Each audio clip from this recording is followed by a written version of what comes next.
అంటే మీరు డిప్యూటీ స్పీకర్ని ఏరుకోరి రఘురామ్ గారిని ఎందుకు చేశారండి?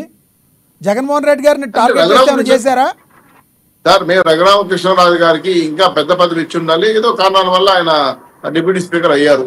తప్పే ఉంది, ఎవరైనా స్పీకర్ కావచ్చు. ఇప్పుడు అయిన పాత్ర కూడా స్పీకర్ అయ్యారు. అంటే డిప్యూటీ స్పీకర్ గారిని జగన్మోహన్ రెడ్డి గారు వచ్చి అధ్యక్ష అనాలంటే ఆయన ఇగో ఏమైనా హర్ట్ అవుద్దేమో. సరే, ఇక్కడ జగన్మోహన్ రెడ్డి గారికి నేను ఇంకో విషయం చెప్తలుచుకున్నా. మంత్రిలోనే తావులేదంటే ఇస్లాం ఉండానంటే ప్రజలు నీకు తావే ఇవ్వకుండా ఉంటే అది కూడా ఒకటి ఇంటికి వెళ్ళిపోతానంటే ఆయన ఎందుకు అధ్యక్ష అనేది నాకు అర్థం కాలేదు. నేను చెప్తున్నా, అయ్యా సైకో జగన్మోహన్ రెడ్డి గారు, మీరు అసెంబ్లీకి వచ్చే ఆలోచనే లేదు. ఇప్పుడు చౌదరి గారు మీరు పెద్దవారు, మీరు కూడా గౌరవించాలి కదా. జగన్మోహన్ రెడ్డి గారు ఒక ప్రతిపక్ష నాయకుడు, గతంలో మాజీ ముఖ్యమంత్రి. గతంలో ఆయన చాలా దారుణంగా వాళ్ళ పార్టీ వాళ్ళు మాట్లాడబట్టే కదా వాళ్ళకి అటువంటి సిచ్యువేషన్ కల్పించింది. మీరు జగన్మోహన్ రెడ్డి గారిని మాట్లాడండి, సైకోని ఎందుకు మాట్లాడుతున్నారు? ఇప్పుడు నేను అదే మాట్లాడుతున్నా సార్. ఆ రోజు ఖండించకుండా నువ్వు వాళ్ళని దుర్మార్గంగా ఎంకరేజ్ చేయటం వల్ల నీకు ఈ కర్మ పట్టింది. ఇది కర్మ సిద్ధాంతం. సమాజానికి నువ్వు ఎంత ఇస్తావో అది తిరిగి అంతే నీకు ఇచ్చింది. ఆ రోజు చంద్రబాబు ఏమంటారని దేశంలో రోగాలన్నీ నీకు ఉన్నాయి కదా, జైల్లో పెట్టారు కదా, ఏసీ లేకపోతే ఉండలేవా, కనబడిన చోటంతా నీకు ఏదో జబ్బులు వచ్చాయి. ఏం పవన్ కళ్యాణ్ దత్తపుత్రుడా, 4 పెళ్ళాలి కదా నీకు, 5 మంది పెళ్ళాలి కదా అంటే అనేక అంటే చెప్పుకోలేని చెప్పలేని రాయలేని భాషలు మాట్లాడారు మీరు. ఈరోజు జగన్మోహన్ రెడ్డి గారు ఆఫ్టర్ ఆల్ పులివెందుల ఎమ్మెల్యే, మళ్ళీ చెప్తున్నా ఆఫ్టర్ ఆల్ పులివెందుల ఎమ్మెల్యే. ఆయన భవిష్యత్తులో ముఖ్యమంత్రి అయ్యే ఆలోచన కూడా లేదు, రాని కూడా రాష్ట్ర ప్రజలు. ఎందుకంటే నువ్వు ఆ విధంగా దేశ ప్రజలను రాష్ట్ర ప్రజలు హింసించావు. నేను ఇంకో మాట కూడా అన్నా మిమ్మల్ని, నేను జగన్మోహన్ రెడ్డి గారు అని అంటున్నా కానీ జగన్మోహన్ రెడ్డి అనట్లా. నువ్వు చాలా మంది ప్రజలు ప్రస్తావించారు మీరు. నేను ఇప్పుడు చెప్తున్నా, మీ సైకో సామ్రాజ్యాన్ని కూలతేయడం మా ధ్యేయం. ఇటువంటి దుర్మార్గుల వల్ల సమాజానికి చెడ్డ వస్తుంది తప్ప మంచి రాదు. మీరు పెట్టే పోస్టులు కానీ, మీరు మాట్లాడే మాటలు కానీ, సంభాషణ కానీ అసహ్యంగా ఉన్నాయి. మహిళలు చూడలేని పరిస్థితిలో ఉన్నారు. సొంత చెల్లెల్ని వ్యవస్థలు చేసి ఫోటోలు పెడితేనే నువ్వేమనలేకపోయావు. అమ్మని తిడితే ఏమనుకోలేకపోయావు. సునీతారెడ్డి గారు నా చిన్న కూతురు తిడితే ఏమనలేకపోయావు. నీవు తప్పులు చేసేవాడిని వెనకేసుకొని వచ్చావు కాబట్టి ఇప్పుడు తప్పులు మళ్ళీ రెచ్చగొడుతున్నావు. సో ఎందుకు రెచ్చగొడుతున్నా నాకు అర్థం కాల. పార్టీని కాపాడుకోవడం లేదు. అలాంటి పోస్టులు పెట్టిందని టీడీపీ వాళ్ళే పెట్టారని ఆయన అభియోగం. చాలా చాలా అదే సార్, ఇదే ఆర్గనైజింగ్ క్రైమ్ అంటే ఇదే. తప్పు చేస్తే తెలుగుదేశం వాళ్ళు, కుటుంబం వాళ్ళు. ఇంతకీ ఎవరు చేశారంటారు మీరు? ఆ పోస్టులు పెట్టింది ఎవరు? వర్రా రాఘవరెడ్డి నాయకత్వంలో సజ్జల భార్గవ్ అనే వ్యక్తి ఐపాక్ ని హ్యాండ్ చేసుకుని నానక్రమాగూడెం నుంచి 100 కోట్ల రూపాయలు ఖజానాకు బొక్కేసి జీతాలు ఇచ్చి అనేక అంశాలు. ఇది చాలకుండా అన్నదాత, వాహనమిత్ర, అమ్మ ఒడి డబ్బులు కూడా వీళ్ళు వాళ్ళకి సొంత పేర్లు రాసుకుని డైవర్ట్ చేసుకొని, ఇదేంటి ఆర్గనైజ్ క్రైమ్.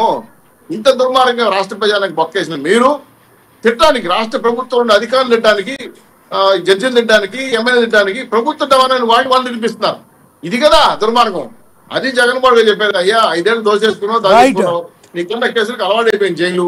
ఇప్పుడు నువ్వు కొత్తగా ఏదేముంది? చౌదరి గారు, ఇవి పక్కన పెడితే మీరు సూపర్ 6 లో ఇచ్చిన హామీలు ఎప్పటికి నెరవేరుస్తారు? పక్క రాష్ట్రంలో తెలంగాణలో ఆర్టీసీ బస్సు ఫ్రీ అనేది స్టార్టింగ్ లోనే ఇచ్చారు. ఇంతవరకు మీరు ఇంకా దాన్ని ఇంప్లిమెంట్ చేయలేకపోయారు. అసలు సూపర్ 6 అనేది అవుతుందా? గతంలో ఏదో చంద్రబాబు నాయుడు గారు ఒక ఆడియో ఒకటి లీక్ అయిందని, ఎటువంటి పథకాలు పెద్దగా అమలు చేయం, జస్ట్ అమరావతి ఒక్కదాన్ని మాత్రం కడతామని ఆడియో వచ్చింది. అది జనాల్లోకి పెద్దగా వెళ్ళలేదు కాబట్టే బతికిపోయి వారు గెలిచారని వైసీపీ నేత ఒకరు మాట్లాడుతుంటే విన్నాం మనం. మీరు కూడా వినే ఉంటారు బహుశా.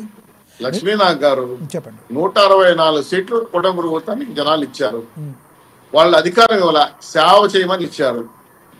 శాసనసభ సాక్షిగా పయ్యావుల కేశవులు గారు అమ్మఒడికి నిధులు కానీ, అదే తల్లికి వందనం కానీ, అదేవిధంగా ఫ్రీ బస్సు ఛార్జెస్ కానీ, ఇవన్నీ కూడా బడ్జెట్ ద్వారా బహిరంగంగా శాసనసభలో హామీ ఇచ్చారు. అమలు చేస్తామని చెప్పి దాన్ని కట్టుబడి ఉన్నాం. అమరావతి, పోలవరం, వైజాగ్ జోను, అవి డిఎస్సీలు ఇవన్నీ ఓటేశారు. ఇప్పుడు మేము అమలు చేయని అంశాలు ఏముంది? గ్యాస్ ఇచ్చేసాము. ఒకటి నాకు తెలిసి ఫ్రీ బస్సు అమలు చేయాలి. తల్లికి వందనం కూడా బడ్జెట్ డబ్బులు కేటాయించేశారు. సో నాకు అది కూడా తొందరలో పాలసీ ప్రవేశపెట్టబోతున్నారు. దానికి సంబంధించిన కసరత్తు జరుగుతున్నాయి.